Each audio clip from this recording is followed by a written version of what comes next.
Olá pessoal, tudo bem? Shavuot Tov para todos. Eu espero que todos vocês que estejam aí nos assistindo nessa finalzinho de manhã, né? Nesse finalzinho de manhã, esse iniciozinho de tarde que já está chegando. Agradeço a você aí que apareceu para nos ver falando acerca da palavra do Eterno. É claro que nós estamos aqui trazendo a mensagem do Eterno, mas numa visão judaica, numa visão judaica, não uma visão cristã. A visão cristã você vai ver um monte de pastores, um monte de líderes falando a visão cristã por aí, mas a visão judaica da Escritura, nós temos poucas pessoas falando, principalmente aqueles que creem em Yeshua, que creem no Mashiach Yeshua. Então, se você gosta de ouvir a mensagem do Eterno, através da visão judaica, e daqueles que creem em Yeshua, aqui é o lugar, tá bom? Então você está convidado a fazer parte sempre aí dos nossos estudos. Nós vamos iniciar agora uma série de estudos da Brit Hadashah, que é o Novo Testamento, o cristão conhece como Novo Testamento, mas nós vamos começar uma série de estudos aí que fala sobre a Brit Hadashah, fala sobre as cartas dos discípulos, É muito interessante quando as pessoas chamam esses livros de Novo Testamento. Na verdade, não é um Novo Testamento, porque o testamento que o Eterno deixou para o seu povo, que foi o povo de Israel, o testamento real é o Tanar e a Torá, Então são os 5 primeiros livros, a Torá e o Taná, os escritos e os profetas, tá certo?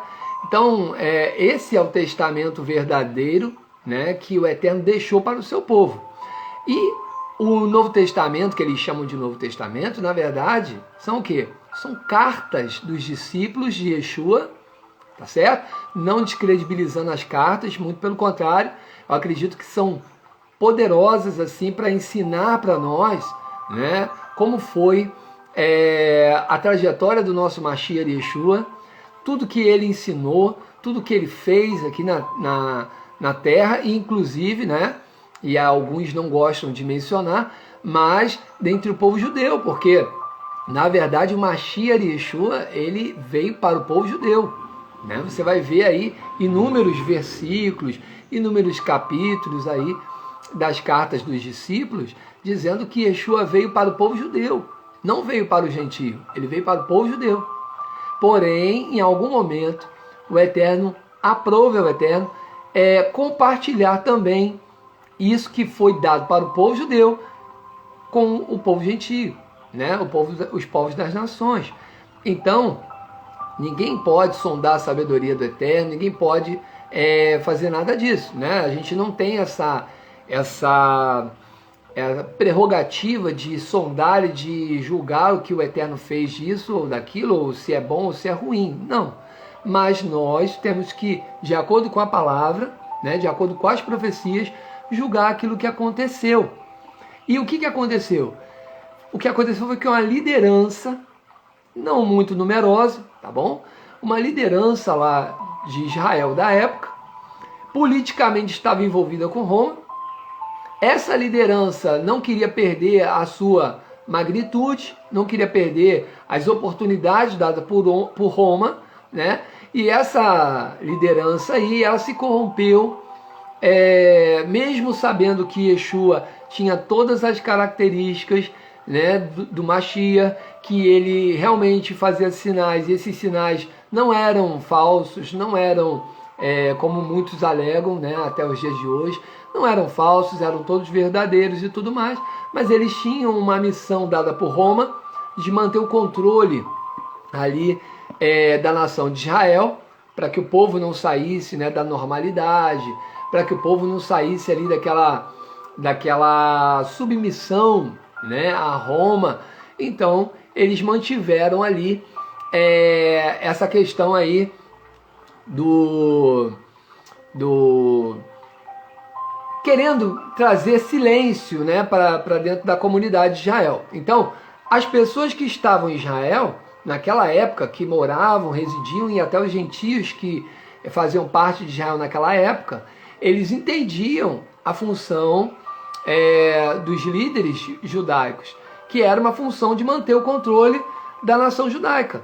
Ou seja, não permitindo que aparecesse nenhum revolucionário, né? Daí a preocupação deles com Yeshua, porque estava havendo uma revolução no meio do povo, concorda?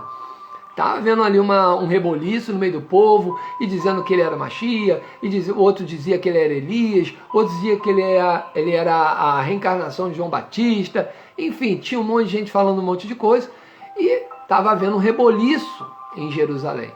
Então, era necessário que Roma ficasse atenta, e também, principalmente, os mestres da lei, os líderes judaicos da época. Então, era necessário ali que eles tivessem muito cuidado de não se levantar um motim contra Roma, porque eles com certeza perderiam os cargos deles, perderiam a preeminência que eles tinham ali mediante o governo de Roma, tá certo? Então, para que eles tivessem aquela regalia de Roma, eles tinham que cumprir o afazer deles, que nesse caso era manter o controle da população judaica, tá certo? Então, entendido isso, nós sabemos que houve outros fatores que implicaram também, né, que eles perseguissem a Yeshua e até o entregasse para morrer. Então, quais os outros fatores históricos, vamos falar assim, históricos, que levaram eles entregarem a Yeshua a Roma, para que Roma, os gentios, pudessem matá-lo? Qual das implicações que eram mais assim fervorosas no meio deles, né? Vamos falar de algumas aqui. Uma delas era a questão de eles serem mestres da lei. Mestres, nós sabemos que são professores, né? Então, esses professores, esses mestres, eles tinham a prerrogativa de ensinar ao povo judeu a lei de Moisés, tá certo? Então, essa era a prerrogativa dos mestres da lei, dos intérpretes da lei, né? Dos escribas. E quem fazia geralmente isso eram os fariseus, o partido dos fariseus. Então, Yeshua também era do partido dos fariseus. Por que ele era do partido dos fariseus? Como sabemos disso? Porque ele ensinava nas sinagogas aos Shabats, aos sábados. Então, todo mestre da lei, todo líder fariseu era habilitado a ensinar, né, na sinagoga aos Shabats. Ele era habilitado a abrir os rolos, né, dos profetas, enfim. Quando a Parashá era exposta, as Haftarás também. Parashá, no caso, seria a porção semanal da Torá. E as Haftarot são aquelas porções ligadas às porções da Torá, que fazem parte dos escritos, dos profetas, tá certo?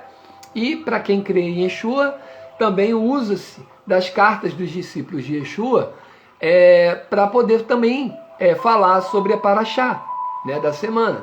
Então, é muito interessante que, com o passar dos anos, muitas coisas foram se encaixando, né, tanto das cartas, quanto a Parashá, quanto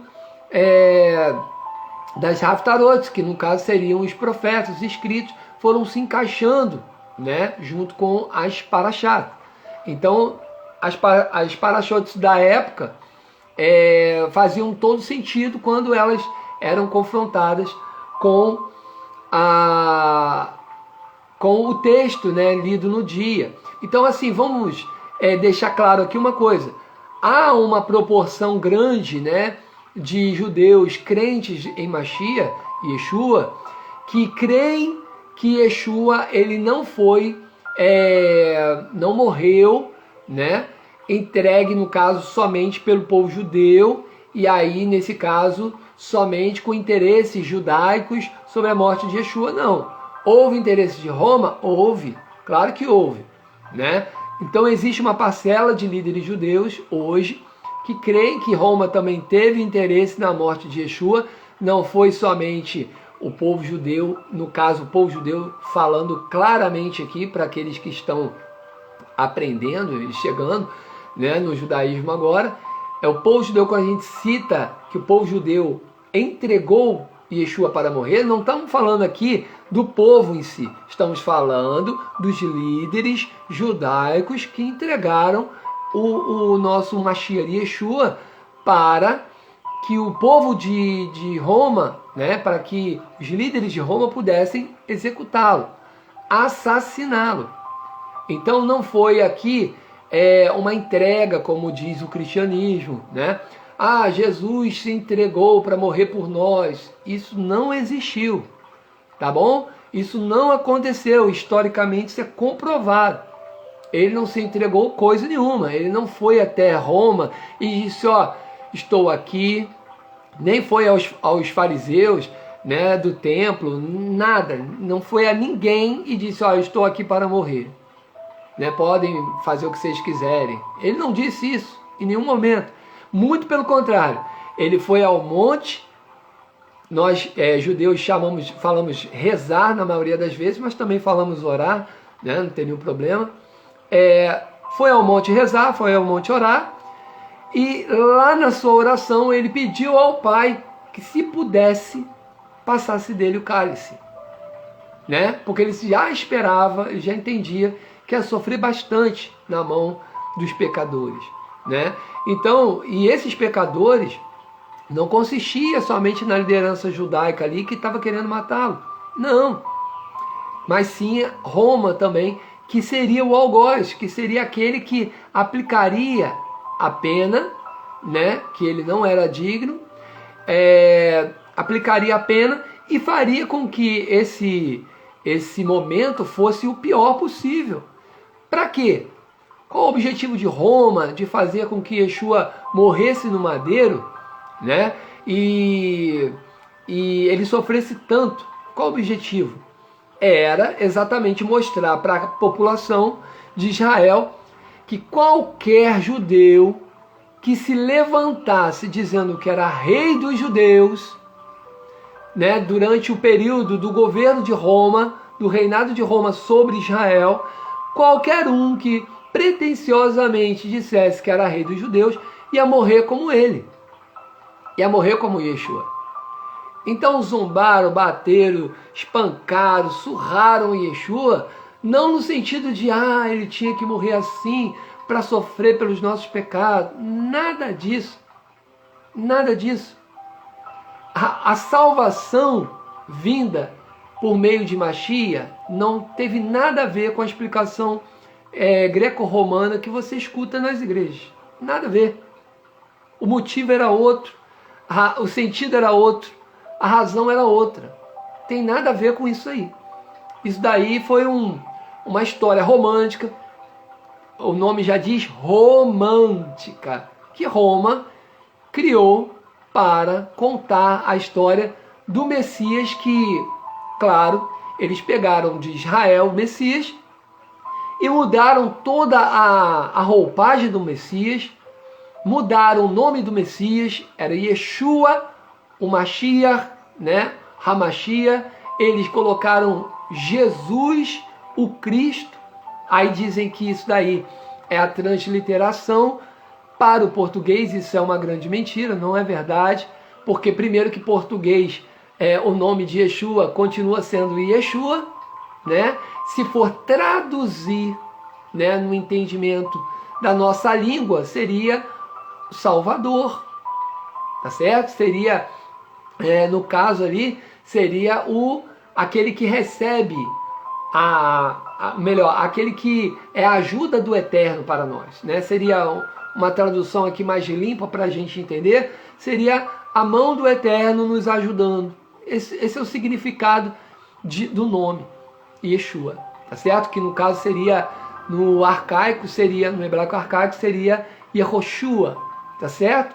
Então, vamos entender que toda essa literatura criada pelo cristianismo, na teologia e tudo mais, tudo isso daí teve, né, um sentido para eles. Para a gente não, para o judeu não, mas para eles teve um sentido. Eles queriam capturar dos judeus aquele que seria o Messias. E para fazer isso eles teriam que diferenciar do povo judeu, porque de outra forma não conseguiriam, né? Imagina você dar duas personalidades para uma mesma pessoa. A pessoa que ouve falar sobre ele vai ficar meio confuso. Quem que eu acredito aqui? É nesse aqui ou naquele ali, né? Então coube a Roma tirar qualquer coisa, qualquer vestígio, né, histórico, qualquer vestígio de crença sobre o Messias judeu, né? Então eles cooptaram para eles e tiraram os judeus de jogada. Olha, vocês calam a boca, ficam quietos por aí, porque a verdade é que nós queremos servir esse Messias, e o Messias não é o que vocês dizem. Diziam eles para os judeus, né? O Messias não é o que vocês dizem. Vocês não quiseram o Messias, vocês mataram o Messias. Então, ele não é isso que vocês estão falando. O Messias, ele é o Cristo. Ele é aquele que morreu por amor de todos, não dos judeus. Ele morreu por causa do mundo, para que o mundo fosse livre, para que o mundo fosse livre do pecado, e para que houvesse uma salvação. E aí criaram a questão de morar no céu, né? Então vamos morar no céu todos com Deus, com Jesus. Jesus é Deus. E aí criaram o Jesus que era Deus, o Messias que era Deus. E depois de botá-lo como Deus, aí disseram que ele nasceu de uma virgem. Olha, ele nasceu da virgem. A virgem concebeu e deu à luz um filho e tal. Ou seja, deturparam tudo que estava na escritura judaica para que eles diferenciassem o Messias deles, da forma como eles queriam ver o Messias, daquele Messias que era o verdadeiro, que era o judeu. Tá certo? Por que eles fizeram isso? Porque houve um racha, né? Então a gente pode explorar um pouquinho mais da história, né, do cristianismo, como que o cristianismo nasceu. Isso está nos livros de história do cristianismo. Eu não estou aqui comentando nada que não seja verdade. Ao contrário, nem puxando sardinha para o lado do judeu. Não, é história. É história. Não importa se você acredita com paixão que Jesus era Deus, que Jesus é Deus, que nasceu da Virgem Maria e tal. Não importa se você acredita nisso. Importa o que está escrito na história. E na história a gente vê escrito que, se você olhar, tem documentário do Story. Olha só, que é um canal de história, né, da internet. No Story tem um documentário falando sobre a vida de Maria, de Miriam, né, em hebraico. Vai lá e você vai encontrar lá na história de Miriam que ela não era virgem coisa nenhuma, no sentido de quando concebeu o Messias ter sido virgem. Ela não era virgem. Ela já era casada com Yosef, com José, e está no texto, né? Você pode olhar aí, desposada. Se você for buscar na semântica da palavra desposado, você vai encontrar lá que desposado é casado. Tá certo? Aí alguns historiadores cristãos dizem que também pode ser prometido em casamento, porque na cultura judaica tinha essa questão da promessa de casamento, mas não era o caso, né? E Yeshua, nesse caso, ele nasce de uma mãe que era estéril, né? A exemplo de Sara, por exemplo, lá em Abraão, né? Sara e Abraão. Sara era estéril, e tinha uma promessa sobre ela para dar filhos. Ela, na época, ela até duvidou, né? Ficou, até sorriu quando o mensageiro do Eterno disse que ela teria um filho aos 90. Então, assim, 90 anos, e ela ficou realmente, né, meia duvidosa. Não tem condição, sou velha já, e Abraão também, olha só, adiantado em dias, não será possível isso para nós. Mas a grande verdade era que o Eterno tinha um propósito, tinha um plano com aquilo ali. E da mesma maneira, não sei se vocês já pararam para observar, o que está lá em Gênesis capítulo 17, mostra que Abraão e Sarai, né, no caso Abrão e Sarai, eles quando receberam a promessa, o Eterno muda ali o nome dele, dá o nome para ele de Abraão, que é pai de numerosas nações, e Sara, né, ao invés de Sarai. Então, você percebe que nesse momento que o Eterno troca a identidade deles, dá a ele a promessa, eles vão vivendo a promessa a partir dali. Quando acontece a mesma coisa lá naquele momento em que Miriam, é relatado ali no livro de Mateus, que Miriam recebe a visita do anjo, né, do mensageiro, e ela recebe a promessa de que vai ter um filho. Pensa comigo. Da mesma forma como sucedeu com Abraão, foi como sucedeu com Miriam e Yosef. Agora, muito me espanta que nesse caso, por exemplo, o Eterno sempre se dirige ao homem, nunca se dirige à mulher.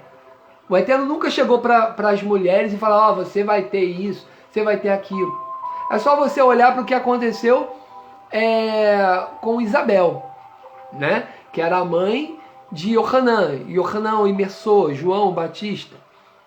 O que aconteceu com Isabel? Isabel, ela não recebeu ali o mensageiro dizendo para ela, mas o marido dela, o esposo dela, recebeu lá dentro, né? Ele era sacerdote, e ele recebe lá dentro do próprio santuário ali a presença do mensageiro do Eterno, dizendo para ele o quê? Dizendo para ele que ele teria um filho, e que o nome dele seria o quê? Yohanan, João, tá? Na tradução aí cristã, João, Yohanan em hebraico. Então, ou seja, falou com ele. Mas no caso de Yeshua, você não percebe aí uma coisa curiosa? Que falou com Maria ao invés de falar com Yosef primeiro? Então você já não percebe aí que existe uma manipulação no texto para dizer que primeiro falou com Miriam, primeiro falou com Maria e depois falou com José? Porque o Eterno não muda. Entenda isso. O Eterno não muda. A ele não tinha o interesse de confundir as pessoas. Ele primeiro se deporta a quem? Ao homem. Sempre foi assim, ao longo da história, né? Então, por que mudaria com o Messias? Qual o motivo? Por quê? Não mudaria. Não há nenhum motivo para mudar isso. Certo? Isso faria de Yeshua mais santo? Não. Isso faria de Yeshua mais, sei lá, as pessoas crerem mais nele? Não. Então, isso não mudaria nada. Qual o objetivo de mudar isso? Tá certo? Já é o primeiro ponto, que é totalmente escabroso, vamos dizer assim, né? Porque se tudo começa de uma forma diferente, é claro que você vai entender também que as outras coisas vão acontecer de forma diferente, né? Então, há um objetivo em dizer para você, olha, mudou a fórmula. Qual o objetivo? É dizer que as outras coisas que acontecerão diferente depois, elas serão comum, né? Serão diferentes, simplesmente diferentes. E não tem nada de errado com isso, porque mudou os tempos. Não, tem nada disso. Isso daí é uma desculpa para colocar ali a narrativa cristã de que Deus falou primeiro com ela. E não falou com Yosef primeiro. A grande verdade é essa. A ordem era essa, fala com o homem. O homem. Aí se apareceu depois ou não o mensageiro para Miriam, para Maria, é outra conversa. E o que falou para ela também é outra conversa. Vamos chegar lá. Mas vamos começar aqui.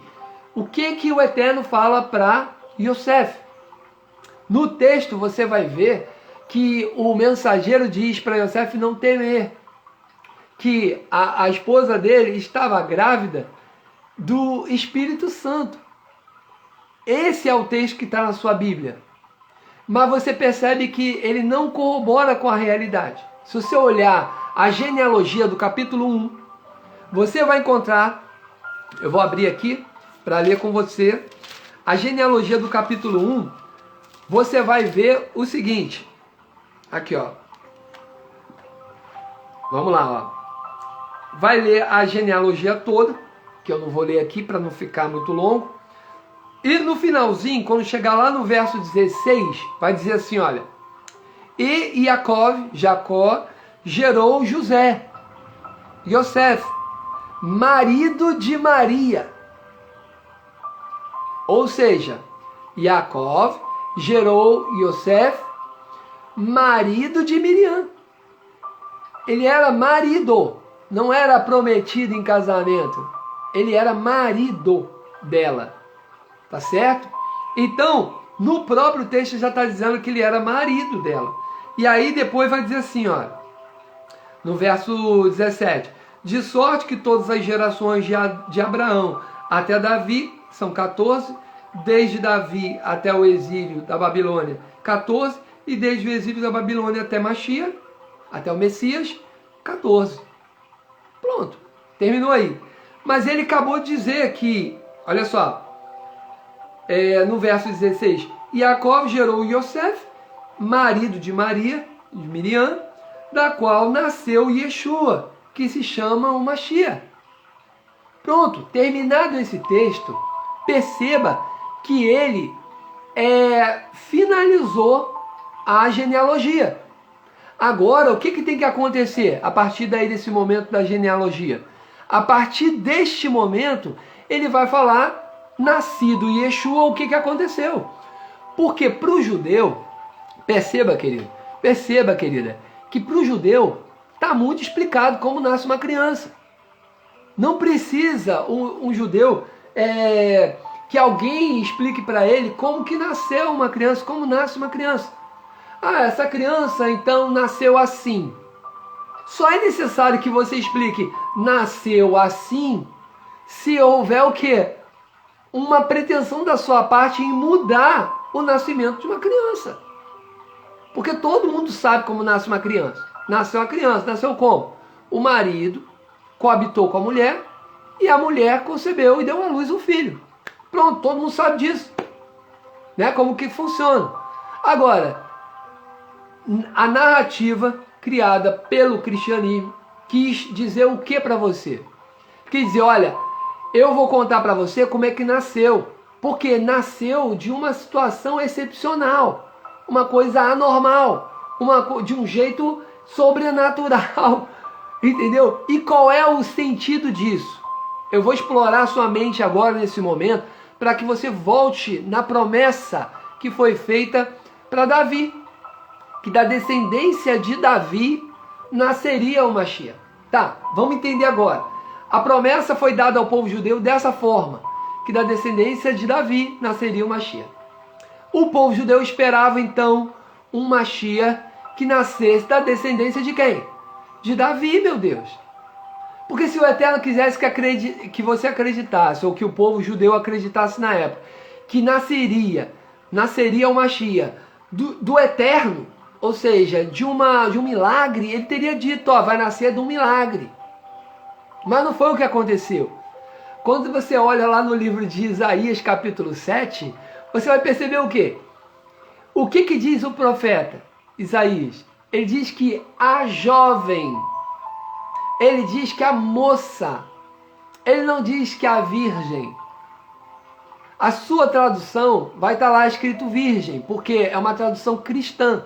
Mas se você pegar qualquer tradução judaica, que é a original, vai estar escrito lá a jovem, vai estar escrito a moça, não vai estar escrito a virgem. Então por que eles, o cristianismo, mudou isso aí, botou na tradução dele escrito virgem? Porque ele queria embasar o que ele criou lá no capítulo 1 de Mateus, de Matitiarro, que é o nome do livro, né, de acordo com o nome hebraico do discípulo de Yeshua, Matitiarro. Então, entenda que essa tradução cristã, ela está forçando você a entender uma coisa que não aconteceu. Ela não era uma mulher virgem, ela era uma mulher casada. Você viu ali no verso 16 do capítulo 1, José, marido de Maria, ela era casada com José. Nenhum judeu chamaria alguém de marido de ninguém se não fosse casado, se não tivesse tido a relação sexual. E o judeu, entenda você, querido, você que é gentio, você que é cristão, você que aprendeu isso ao longo da sua vida, né, na igreja e tudo mais. Eu não estou aqui para criar polêmica com nenhuma religião. Eu estou aqui para ensinar para você o que está escrito e o que está escrito do jeito correto. Porque se alguém pegar isso aqui e ensinar do jeito errado, eu não vou dizer para ele que está certo, eu vou dizer que está errado. Tá certo? Então não é meu objetivo aqui criar polêmica com pastores, né? Criar polêmica com pessoas cristãs, nada disso. Mas ensinar o que está escrito de verdade, de fato. E não permitir que as pessoas sejam manipuladas por uma invenção de alguém. Então, aqui, eu não estou aqui para poder julgar ninguém. Ah, por que fizeram? Para quê? Tá? Isso não me interessa. Me interessa dizer para você, olha, foi feito isso, e isso foi feito errado, porque não poderia ter sido feito assim. Tá certo? Agora, quem é o responsável disso, daí vocês depois resolvem com eles lá. Tá bom? Mas vamos falar aqui do texto. O texto não pode dizer uma coisa contradizendo o que o profeta que profetizou aquilo falou. Ele não pode pegar a história e rasgar porque alguém quis dizer daquele jeito. Disse o que o profeta? A jovem, a moça. Nós sabemos que existem muitas jovens casadas. Nós sabemos que existem muitas moças casadas. Pessoas jovens casadas. Isso sempre houve, principalmente na antiguidade, aonde as pessoas casavam muito cedo. Lembre você, querido, você que tem assim um pouco de dificuldade de ter acesso à cultura judaica, eu vou passar para você aqui, ó, de forma gratuita, de forma muito simples para você entender e compreender. O judeu é diferente no costume do gentio. O gentio tem esse processo que você conhece aí de namoro, né? Foi criado isso ao longo do tempo, ao longo da história e tal. Foi criado um processo chamado de namoro, que não é muito antigo, é recente, tá bom? Na época da minha mãe, as pessoas namoravam de que forma? Elas sentavam na sala com os pais e elas conversavam com o pretendente. Não tinha beijo, não tinha abraço, tinha rala a mão aqui e ali, não tinha isso, tá bom? Não tinha isso que existe hoje. O nome disso que existe hoje é um nome bem conhecido na escritura, chamado de lascívia. Lascívia, tá certo? Se chama promiscuidade. A cultura ocidental é uma cultura explicitamente promíscua, tá certo? Que cria essa normalidade na questão sexual. Uma pessoa pode experimentar outra antes de se casar. Mas a grande verdade é que ela está se casando e se ela não gostou, ela se divorcia. É isso que está acontecendo na nossa sociedade. Por isso que a palavra diz, na profecia, diz que nos últimos tempos seria como nos tempos de Noé. Casavam-se, davam-se em casamento. De que jeito? Do jeito errado, como acontece hoje. Tá certo? Então, era um jeito errado de casar e se dar em casamento. Porque eles se casam, beijo na boca. Perceba você uma coisa, para voltar lá para o tema, eu quero deixar claro para você uma coisa. Quando você beija a boca de uma pessoa, o que acontece ali? Qual é a situação química que acontece dentro do seu corpo? O ser humano, ele tende a se excitar, ele tende a sair do normal. Ele se transfere para dentro daquele momento ali do beijo e acontece algo químico no corpo do ser humano. A mulher, ela começa a lubrificar a genitália. O homem começa a criar ereção no órgão genital dele. Não é isso? E esses dois começam a se abrasar. O que é isso? Eles dois estão pegando fogo por dentro, moço. Por quê? Porque vai acontecer, logo depois disso, uma coisa chamada sexo. Deu para você entender? Então, quando que o judeu toca uma outra pessoa para beijar, para abraçar? No momento em que ele se casa com ela. Certo? Antes dele se casar, o que tem é só papo. É só conversa. É só, vem cá, chega aí, vamos conversar. O que aconteceu com você na sua vida? Conta pra mim essa história. E o que você quer da sua vida? Vamos aqui fazer um plano. Você quer fazer isso aqui que eu vou fazer ao longo da minha vida? Você gostaria de me ajudar nesse projeto? Você gostaria de fazer parte comigo dessa empreitada, dessa missão que Deus me deu e tal? Era essa a conversa. Olha só, eu tenho um projeto de vida, eu tenho isso, tenho aquilo, você gostaria de fazer parte dele? Você tem como se adequar a esse projeto? Você entendeu? Esse era o namoro. Não existia namoro, toque, não existia isso. Essa era a conversa deles. Aí decidiram que, poxa, tem tudo a ver, tá tudo ok, é aquilo que eles querem. Aí eles beijam, abraçam e fazem sexo. Isso é o casamento. Esse casamento que você conhece hoje, esse casamento não existia. Até alguns séculos atrás isso nunca existiu. Faça sua pesquisa aí no Google, dá um Google. Quando que nasceu o casamento? Quando criaram o casamento? Quando primeiro casamento, né, como a gente conhece hoje, vai acontecer há 2 séculos atrás, quase 3, certo? Foi criado por Roma, foi criado para os reis, né, esse casamento. Aí depois isso se estendeu para a população, tá bom? Mas baseado no que eles viam os reis fazendo, é como hoje. Você olha um artista fazendo uma coisa, aí daqui a pouco você está ali imitando, fazendo igual. Não é isso? Então, aconteceu da mesma maneira. Esse casamento nunca existiu, tá certo? Casamento de verdade é quando as pessoas elas se tocam intimamente e a partir dali virá a penetração. Aí você perceba que a penetração é o quê? É um encaixe perfeito. Quando acontece esse encaixe perfeito, agora esse homem e essa mulher são um só, tá certo? Mas entenda que esse momento que acontece isso é o momento em que acontece no céu. Tudo que será ligado na terra será ligado no céu, tá certo? No momento em que o homem liga com a mulher na terra, no céu eles são ligados. Acontece o casamento. E aí não há homem que possa separar, disse o próprio Mashiach Yeshua, lá em Mateus capítulo 19. Né? O que o Eterno uniu, não separe o homem. Então era o objetivo do Eterno que... É só você olhar Adão e Eva, como é que eles casaram no Éden. Não existia casamento como você conhece hoje. Isso é... Entendeu? Isso é totalmente utópico quando você vai falar de história. Então, eles coabitaram e tiveram vários filhos, né?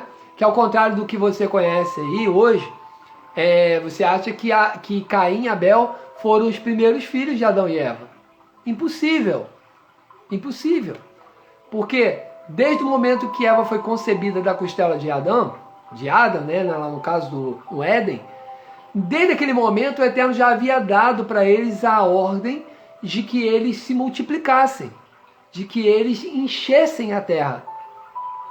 Então você perceba que naquela época do Éden, não era um dia contado assim, tudo que aconteceu no Éden foi coisa de semanas, né? Não, foi coisa de centenas de anos.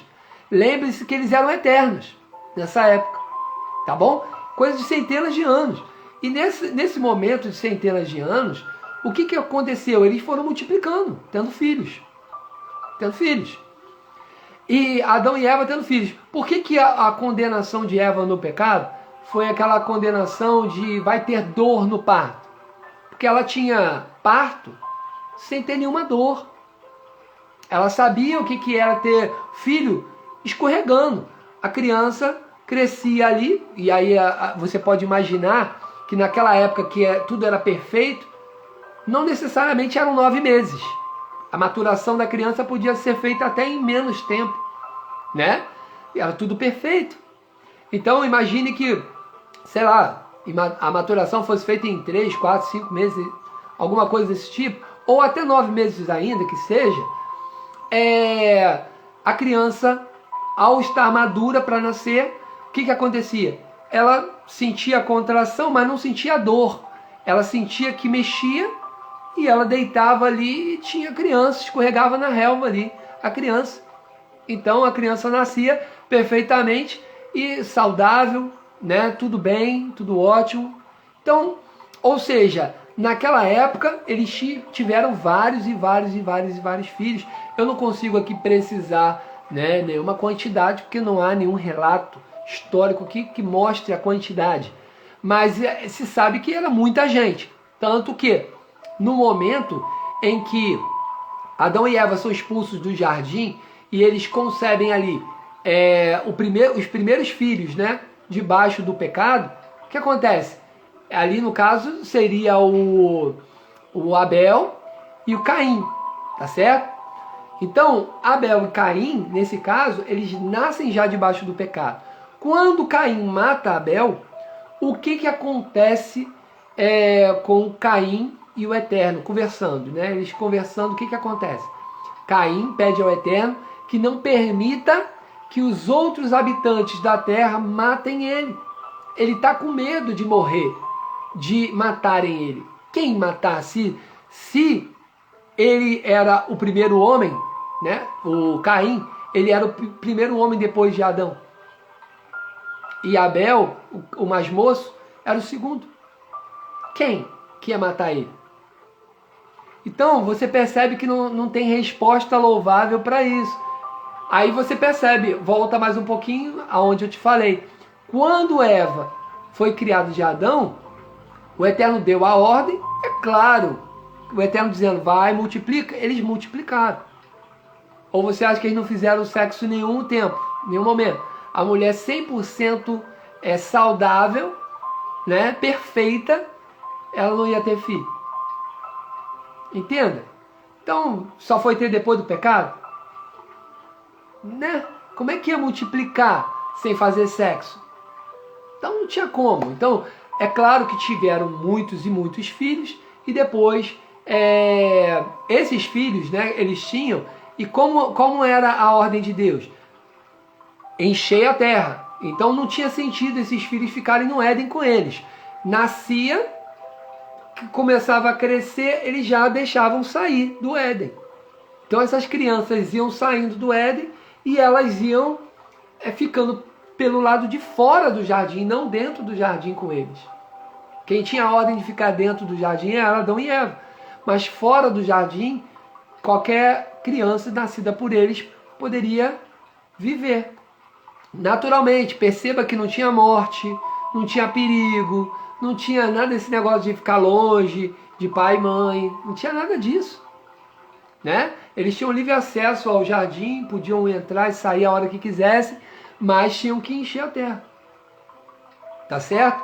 Então perceba que existem muitas nuances na Escritura que a própria Escritura não relata, no caso da leitura, né, corrida do texto, mas nas entrelinhas do texto você percebe tudo isso acontecendo, e é claro que isso dá sentido às Escrituras, tá bom? Então não é nada aí alarmante que você não possa entender e compreender que era real, tá bom? Então, voltando aí para falar de Miriam, de Maria, né, que ela concebeu um filho baseado nas questões naturais, tá certo? Baseada de um relacionamento entre o homem e a mulher, que nunca foi pecado, desde o Éden nunca foi pecado, essa relação sexual. No momento em que Yosef e Miriam coabitaram, a partir daquele momento ali, eles tiveram um filho. E quando eles tiveram filho, vamos lá, eles já tinham coabitado várias vezes, possivelmente, e é claro que a história mostra que as grandes matriarcas, né, do nosso povo, do povo de Israel, a maioria delas enfrentaram a questão da esterilidade, tá certo? Quando você olha para Raquel, enfrentou a esterilidade. Quando você olha para Sara, enfrentou esterilidade, tá certo? E por que que seria diferente? Pense comigo, por que seria diferente com Miriam, né? Então, se ela já era casada e ainda não tinha tido um filho, por esterilidade, é claro, vamos entender, né, a coisa como ela é. Então, vamos lá. Se Miriam, ela tem um filho, o que que o anjo faz qual a necessidade do anjo aparecer para Sara? Não, no caso para Sara, não, perdão, para Abraão, né, na questão de Sara, da esterilidade de Sara. Era para anunciar que um milagre aconteceria. Esse milagre seria ela conceber um filho, ela que não podia ter filhos, ter filho. Esse era o milagre. Então, no sentido de Miriam, por que que o mensageiro, o anjo, aparece para Yosef? Para dizer que a Miriam, que era estéril, pense, só faz sentido se for assim, né? O anjo aparecer só faz sentido se for assim. Então, para anunciar para Yosef que Miriam, que era estéril, que já tinha tido relacionamento com ele várias vezes e nunca tinha concebido um filho, para que ele não assustasse. Por quê? Porque ela ia conceber o filho, né? Para que eles exultassem, para que eles ficassem felizes, porque ela iria conceber um filho. Então esse é o motivo verdadeiro pelo mensageiro, o anjo, aparecer para Yosef, para José. Aí sim, ele vai e conta para Miriam que ela teria um filho. Então, pode ter acontecido do jeito normal, que é Yosef contar para Miriam sobre esse filho, que o mensageiro falou para ele, né? Então aquele texto ali que você lê, seria Yosef contando para Miriam. O mensageiro apareceu e disse que você iria conceber e dar à luz um filho. E esse filho seria chamado Emanuel, seria chamado Yeshua, né? Então, poderia ter sido o próprio Yosef contando isso para Miriam. E o texto, é claro, mais uma vez, como eu relato para você, foi mexido. Agora, poderia também ter sido o mensageiro também confirmando o que já havia falado para Yosef primeiro. Aí, em segundo plano, ele contando para Miriam, para Maria, que ela conceberia. Tudo bem, pode ser de um jeito ou de outro, é concebível, porque está dentro do entendimento judaico da coisa. Você está dentro, mas com Yosef primeiro tendo a mensagem, depois Miriam. Tá bom? Aí vamos lá. Feito isso, ela teria e daria à luz um filho. Ou seja, ela era estéril, então ela daria à luz um filho. Como que esse filho iria nascer?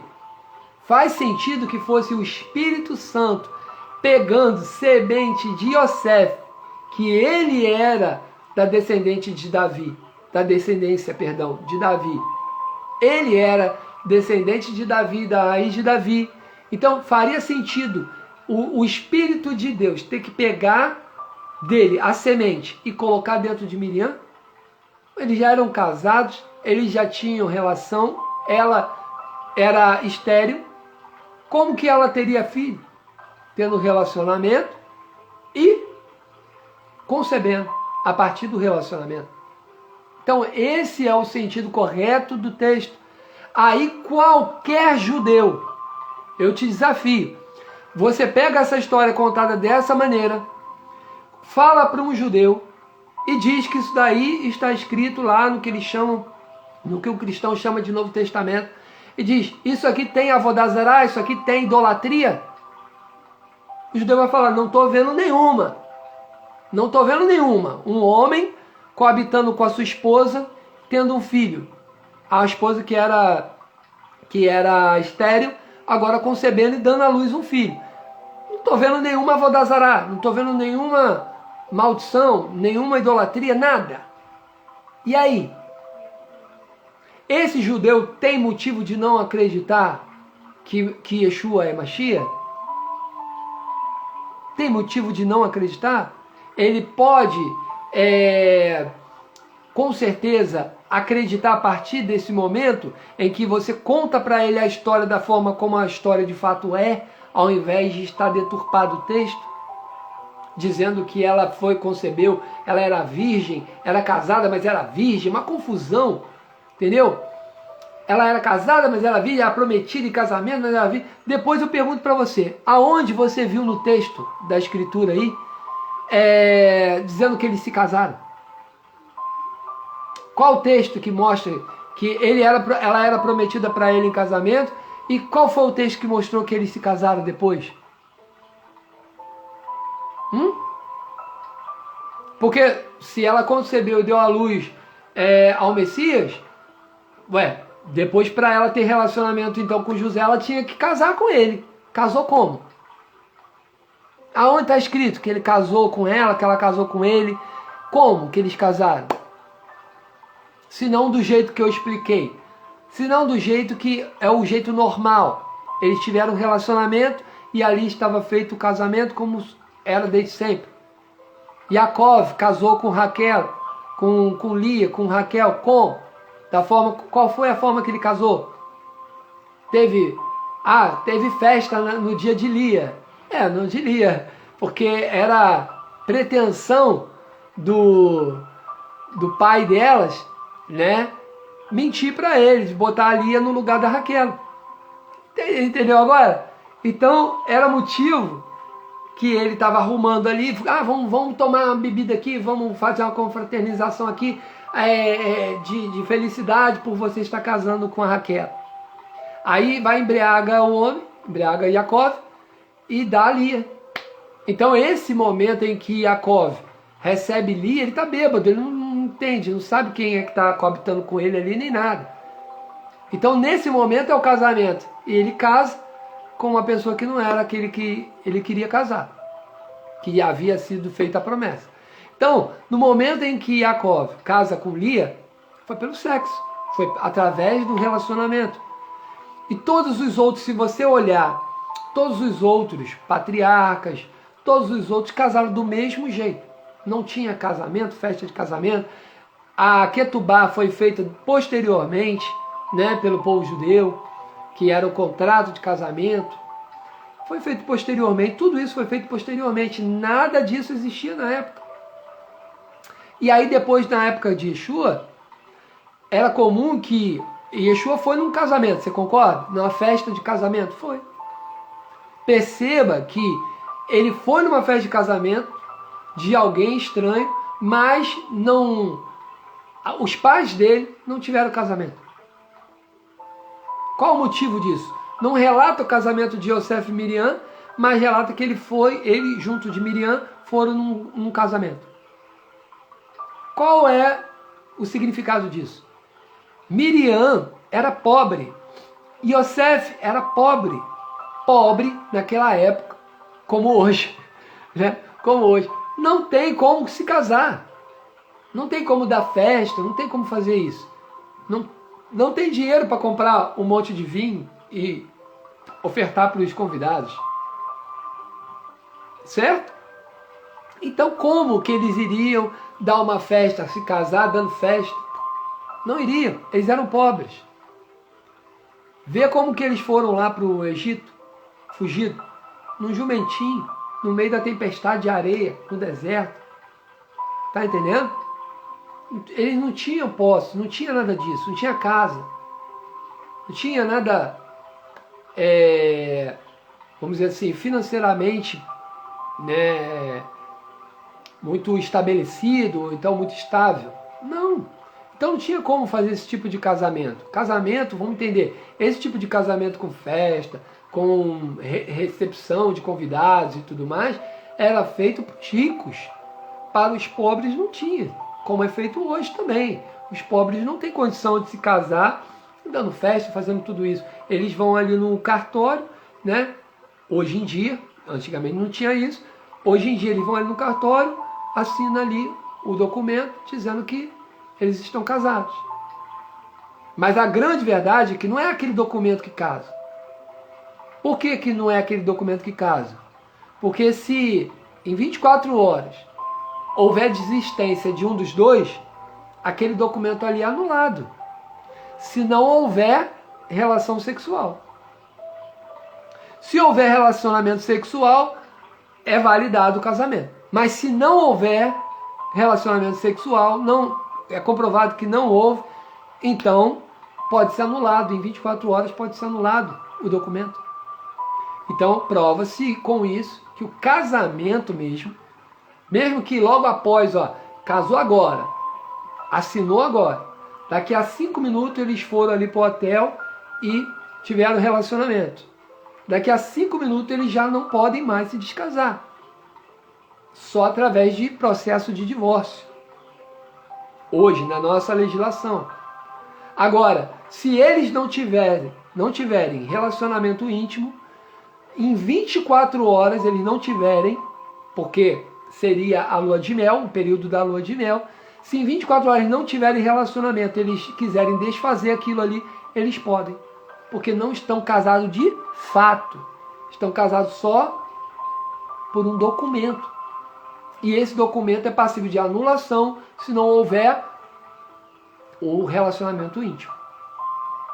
Então, provado está, tanto na cultura oriental quanto na ocidental, que é o relacionamento íntimo que faz a questão dos dois serem um só. Um casal, né? Marido e mulher. Tá bom? Então, visto isso, nós podemos aqui já concluir, pelo estudo de hoje, né, que algumas coisas estão acontecendo e sendo explicadas de forma errada nesse chamado Novo Testamento pelo cristianismo. Tá certo? Então existe aí uma história contada. Essa história contada não necessariamente é a verdadeira, é isso que eu estou dizendo para vocês, né? Ela é uma história que passível de muitas dúvidas, passível de muito questionamento, tá certo? De muita polêmica, porque um dos motivos pelo qual o povo judeu ainda hoje não recebeu Mashiach Yeshua como Mashiach, como Messias, é devido a essa virgindade forçada, historicamente forçada, pelo cristianismo quanto a Miriam, Maria. Tá certo? Então, o judeu nunca esperou um Messias nascido de uma virgem. Ele sempre esperou nascido de uma jovem mulher. Uma jovem mulher, como estava na profecia. E é claro que não precisa explicar na profecia que essa jovem mulher vai ter um filho de um homem. Não precisa explicar, porque todo mundo sabe como que nasce um filho, né, de um relacionamento de um homem e uma mulher. Então não era necessário. Por exemplo, lá no Gênesis, quando fala que o descendente da mulher vai pisar a cabeça, o descendente da mulher, claro, que essa mulher não vai ter filho do nada, da mulher com o homem. Não precisa explicar ali que é da mulher, o descendente vem da mulher que coabitou com o homem. Não precisa falar isso, porque todo mundo já entende que uma criança só nasce de uma relação sexual.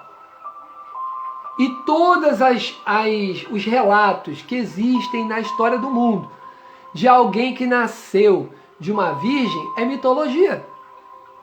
Todos. Não existe um relato de uma mulher que tenha concebido sozinha, do nada. Existe inseminação artificial, existe várias outras coisas que a ciência passou a fazer ao longo dos anos, mas isso daí não explica. Por que Deus teria de fazer uma inseminação em Maria se o sexo não é pecado? Por que Deus faria isso se aquele momento ali do marido e da mulher é algo tão sublime, é tão precioso para o eterno? Se esse momento em que o homem e a mulher se tornam um só é algo que transcende o corpo do homem e da mulher, e isso é ligado diretamente ao céu, lá no reino de Deus. Se é algo tão tremendo, tão maravilhoso, tão assim fantástico, por que Deus teria que pegar e inseminar numa mulher algo para nascer um Messias? Para quê? Para parecer que ele era Deus? Porque não é. O próprio Mashiach diz, né? Eu não me toque, eu não fui ainda para o seu Deus e meu Deus. Em várias situações ele relata, eu não sou Deus, eu sirvo a Deus. Eu não faço a minha própria vontade, eu faço a vontade do meu Pai, do Eterno, que está nos céus. Eu faço a vontade dele. Ele fala que ele, ao voltar, nem ele vai saber o dia nem a hora, só o Pai sabe. Ele é Deus. Faz nenhum sentido. Para o judeu, Deus morrer no madeiro é absurdo. Não existe isso. Para o judeu, o Messias morrer pelo pecado de todo mundo, não existe isso. Você está entendendo? Para os judeus isso é inconcebível. Cada um dará conta do seu próprio pecado. É certo que lá em Ezequiel diz que se você não anunciar, se o Eterno mandar, o sangue dele requererei da sua mão. Mas isso é outra história. Isso não tem nada a ver com o pecado dele, eu levo o pecado dele. Não é isso. Aqui é a questão, o Eterno mandou você falar para salvar a vida dessa pessoa e você não falou, o Eterno vai pesar a perdição dessa pessoa também no seu juízo. É isso que está falando. Agora, vamos lá. Ninguém leva pecado de ninguém. Ninguém leva pecado de ninguém. E Yeshua não levou pecado de ninguém. O que Yeshua fez? A obra de Yeshua foi qual? Ensinar a Torá do Eterno como o único caminho para a salvação. O único caminho para a salvação é você cumprir a Torá do Eterno de uma forma plena, integral, sem anexos, sem a interferência de juízo ou de leis humanas, que era o que estava acontecendo na época de Yeshua. Quando aqueles rabinos, mestres da lei, eles, naquele momento ali, eles traziam as culturas, né? Vamos dizer assim, as tradições deles, em primeiro plano, para poder censurar Yeshua. Yeshua chamava eles de hipócrita por causa disso. Porque eles desobedeciam a lei de Deus, ou seja, eles falavam a lei de Deus da forma correta, está lá em Mateus capítulo 23, verso 3 e 4, eles falavam corretamente sobre a lei, porém na hora de praticar, eles praticavam da forma errada. Aí Yeshua os chamavam de hipócritas, porque eles falavam certo e faziam errado. E lá em Mateus capítulo 5, no verso 20, Yeshua vai dizer lá o seguinte: olha, se a vossa justiça, se o vosso cumprimento da lei não ultrapassarem muito o dos escribas e fariseus, ou seja, os mestres da lei, se não ultrapassar a vossa justiça, o vosso cumprimento da lei, em muito dos escribas e fariseus, jamais entrareis no reino de Deus. Então, perceba aí, para entrar no reino, você precisa que a sua justiça, ou seja, o seu cumprimento da lei, da Torá, ultrapasse o dos mestres da lei daquela época. Então você tem que entender qual era o cumprimento da lei dos mestres da lei daquela época, que está exatamente em Mateus 23, né, no verso 3 e 4. Ali está dizendo, eles falavam certo, mas faziam errado. Entendeu? Então, entendendo isso, você vai compreender o que Yeshua quis dizer lá em Mateus capítulo 5, verso 20. Tá certo? Então, você vai compreender que Yeshua está dizendo, olha, para você entrar no reino de Deus, você tem que falar certo segundo a lei, ou seja, anunciar a lei da forma correta e cumprir a lei da forma correta. Ou seja, isso seria ultrapassar a lei, no caso a justiça dos escribas e fariseus, dos mestres da lei, que está citando lá em Mateus capítulo 5, verso 20. Então é fácil compreender isso quando você tem toda a leitura, né, da forma correta. Se você tiver a leitura deturpada, de uma forma incorreta, você vai dizer que Yeshua aboliu lei, fez o que você quiser aí que ele faça. Tá certo? Então, essa narrativa é uma história contada pelo cristianismo, não é real. Que Yeshua levou lei, tirou lei, nada disso é real, tá bom? Se você olhar o livro de Romanos, capítulo 8, no verso 2, você vai ver que existem duas leis. Uma é a lei do espírito e da vida, a outra é a lei do pecado e da morte. O que é isso? A lei do espírito e da vida é a lei, a parte boa da lei, que quando você obedece à lei. Quando você obedece à lei, você está na lei do espírito e da vida. Quando você desobedece à lei, você está na lei do pecado e da morte. Tá certo? Aqui, nessa aqui, você está sujeito às bênçãos de Deus, à salvação, a tudo mais. Aqui, nessa outra aqui, você está sujeito às maldições impostas na lei. Aqui são as sanções da lei. Então, quem é que está debaixo de qual lei? Né? Quem está na lei do pecado e da morte ainda não nasceu de novo. Quem está na lei do espírito e da vida já nasceu de novo. Entendeu agora? Por quê? A gente vai assistir no próximo estudo nosso o porquê que aquele que está debaixo da lei do espírito e da vida, por que que ele vai herdar a vida eterna, por que que esse outro aqui que está debaixo da morte, da lei do pecado e da morte, ele não vai herdar a vida eterna. Qual é o motivo? Qual é o sentido da verdadeira graça? Tá certo? Qual é a verdadeira graça, Bruno? Roche, fala para mim qual é a verdadeira graça. Eu quero saber. Eu vou falar no próximo estudo nosso. Eu vou estar aí falando para você qual é a verdadeira graça. Existe uma graça verdadeira? Existe. Não é essa graça aí que está sendo anunciada do cristianismo? Não. Infelizmente, eu gostaria de dizer para você, é a mesma, mas não posso dizer que é a mesma, porque não é a mesma. Você vai conhecer a verdadeira graça de acordo com o entendimento judaico, da escritura judaica, segundo a verdadeira graça. A graça que existe desde o Gênesis, tá bom? Não é uma graça nova que veio com Jesus, nada disso. É uma graça que sempre existiu desde o Gênesis, tá bom? É essa verdadeira graça que eu vou passar para vocês e vai fazer todo sentido para vocês depois que vocês aprenderem sobre isso, tá bom? Gente, aqui eu estou terminando esse estudo, né? Eu sei que tem muito assunto para falar, muita coisa. Vocês podem deixar aí no comentário, né, a dúvida de vocês e assim que possível eu faço um vídeo explicando sobre a dúvida de vocês, tá bom? Agora, eu preciso terminar porque senão fica muito longo aqui o vídeo.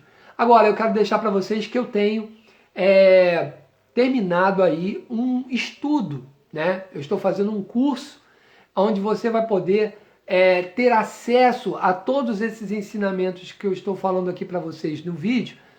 Vocês vão ter isso tudo aí catalogado, vai estar tudo em ordem cronológica, né? Então, o estudo vai estar todo ali parametrado, direitinho, editado, bonitinho, para que você possa ter todo esse conhecimento judaico na sua casa, ao seu dispor, no momento do seu estudo devocional, quando você quiser realmente parar, né, os afazeres, principalmente quando você estiver guardando o Shabat, né? Você pode parar ali no momento ali no Shabat e fazer o estudo nosso, né? Trazer a sua memória a todo esse conhecimento judaico dos discípulos de Yeshua. Né? Porque muitos de vocês podem dizer, mas eu quero um estudo de alguém que creia em Yeshua, que creia no Messias, que já veio. Então, ok, nós estamos trazendo essa proposta para você. Né? Estamos criando um curso muito, mas muito completo, né? Que vai ter, vão ter vários fascículos, vários volumes, né? Que você vai poder adquirir de forma individual, cada um, de acordo com o que você mais desejar. É claro que eu gosto de recomendar que a pessoa faça sempre, né, de acordo com a numeração do estudo. O estudo do volume 1, o estudo do volume 2, o estudo do volume 3 e assim por diante. Para quê? Para que haja um aprendizado didático, né? Você vai estudar no volume 1 falando sobre o Gênesis, falando sobre a Torá, falando sobre a entrega da Torá. Tudo isso daí é importante você ter como base para você chegar lá no finalmente, né? Então, pular etapas é uma coisa um tanto que nociva nesse caso, né? É bom que você faça desde o início. E olha, gente, deixa eu falar para vocês aqui, como um ex-cristão que eu sou, né? Eu sou ex-cristão, eu fui cristão durante 20 anos, né? Então, assim, fui pastor evangélico. Então, eu sei muito bem o que é a dificuldade de um cristão, de uma pessoa que viveu esse ensinamento cristão durante a vida inteira praticamente. Eu sei do tumulto que é receber novas informações, assimilar isso e cumprir isso assim da noite para o dia. Não é fácil, eu sei que não é assim que funciona, porque não foi assim comigo, né?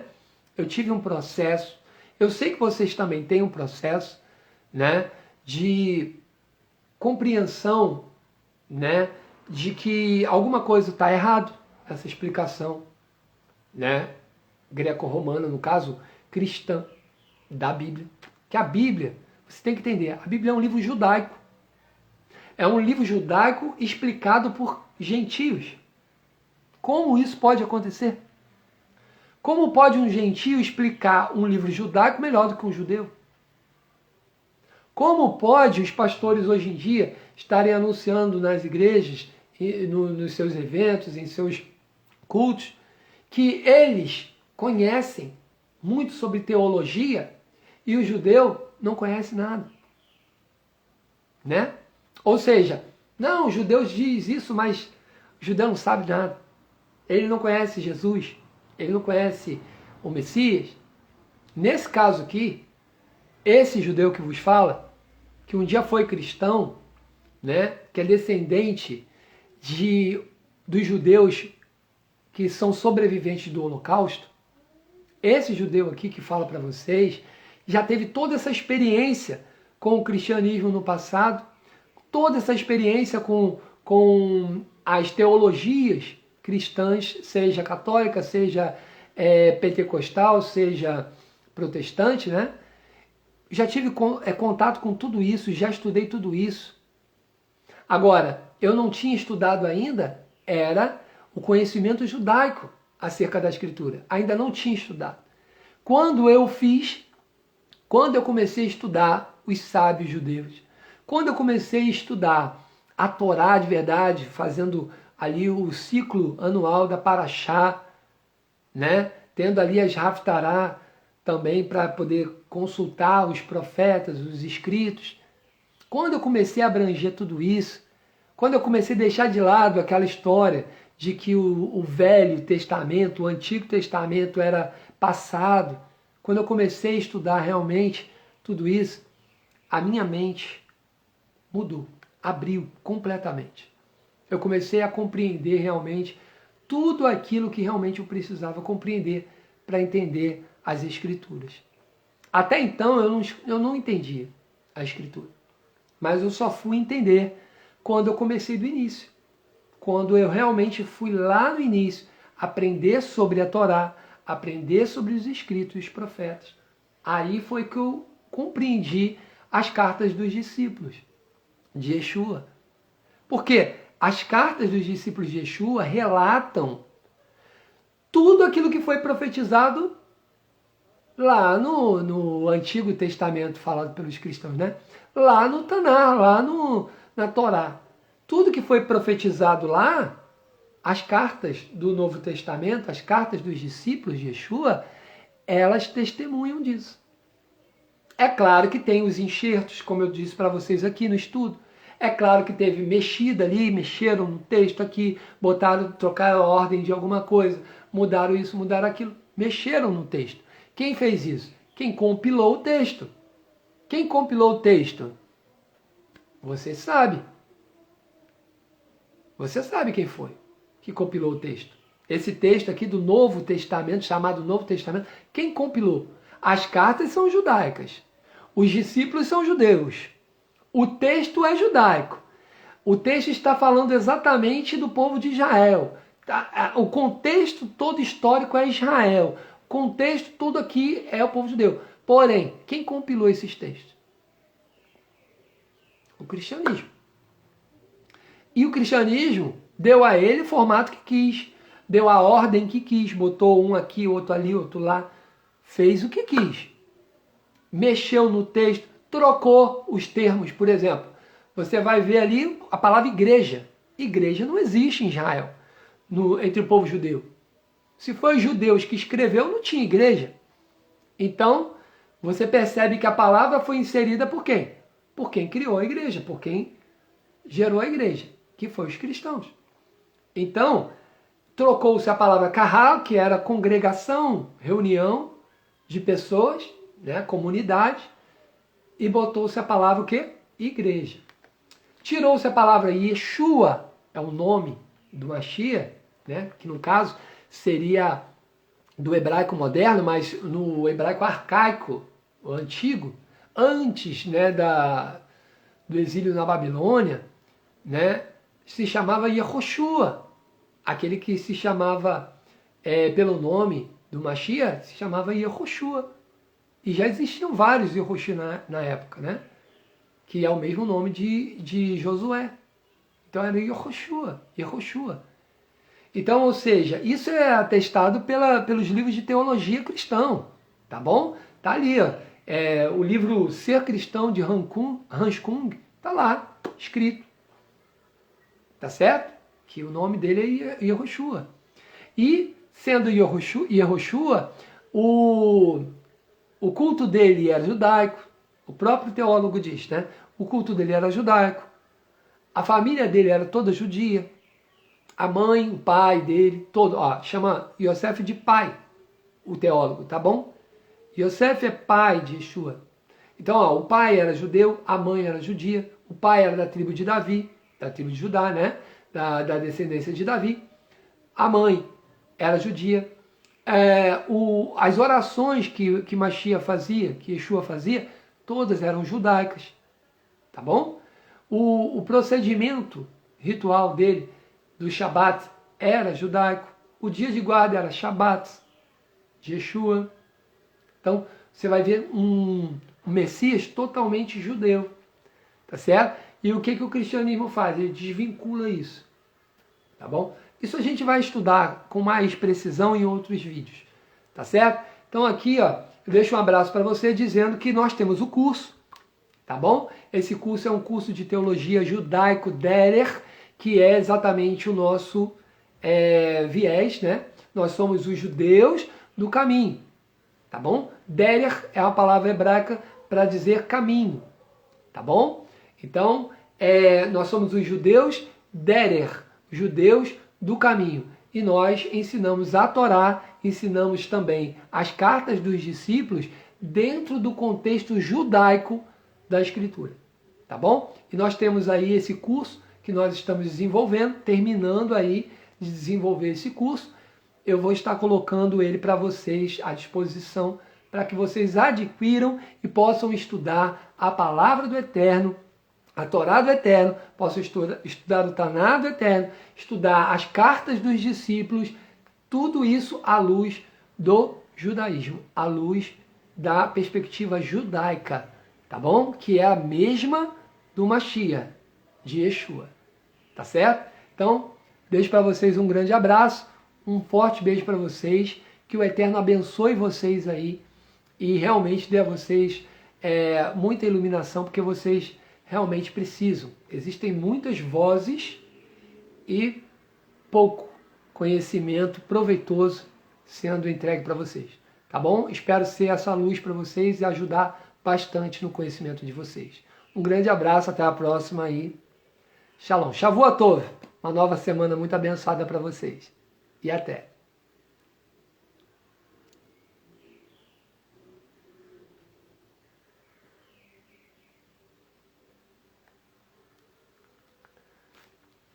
Deixa eu ver aqui se eu consigo terminar esse vídeo. Toda vez que eu mexo aqui, toda vez que eu faço uma live aqui no Instagram, eu tenho que reaprender, porque é sempre com distância muito grande, eu tenho que reaprender. Mas faz parte, né?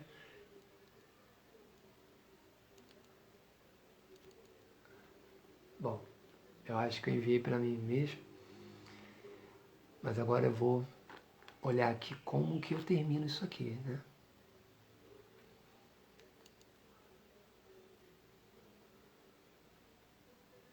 Uhum.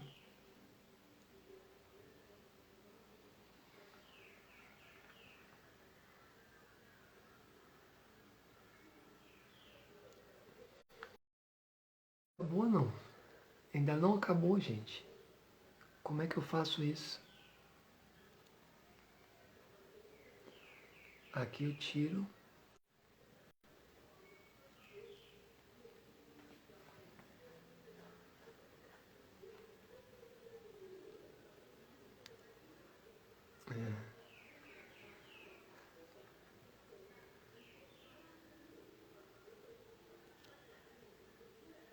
Deixa eu ver se é aqui.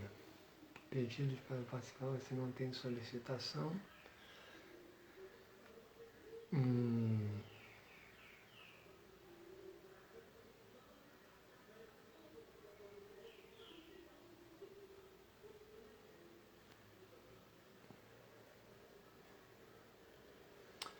Gente, não vai salvar.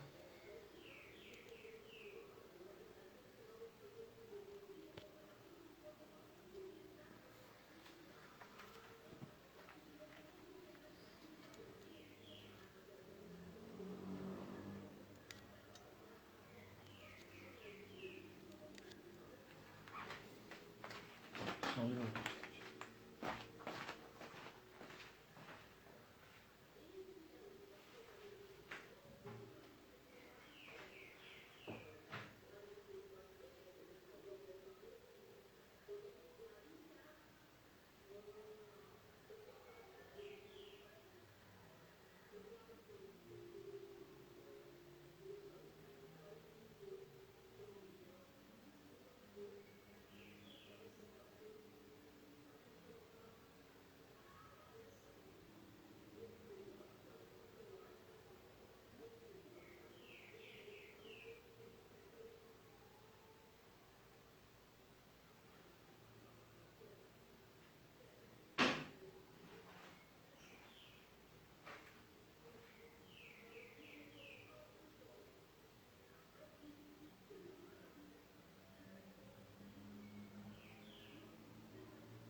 Cadê o negócio?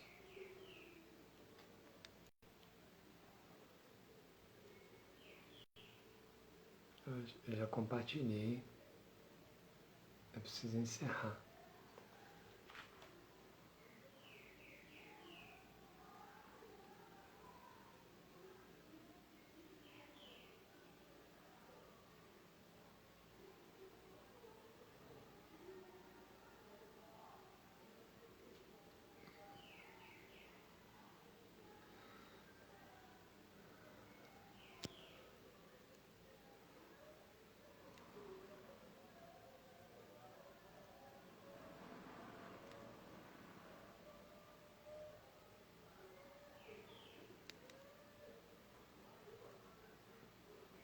Bom, gente, eu não estou conseguindo encerrar esse.